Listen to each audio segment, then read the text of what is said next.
Hello, my name is Tyler Ross and I'm with Timco Insurance, and I'm here to kind of give you some tips and tricks when it comes to insurance, not just your homeowner's insurance, but all insurance like your auto and your umbrella policy.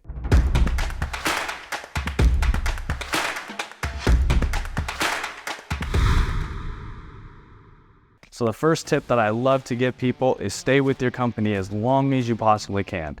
A lot of times people shop every year. All that does is kind of mess with your insurance score, and it makes it look like you jump year after year after year. So even though you may save $1, $2, $5 a month or every single year, you're actively increasing your auto policy. So the name of the game is try to stay with the company as long as you can, because you're going to get the most savings if you've been with the company 3, 4, 5 years running. The second tip when it comes to your homeowner policy, roofs are the biggest thing right now, the hottest topic in insurance. The reason why roofs are the hottest topics is because it's the highest risk insurance companies are looking at right now.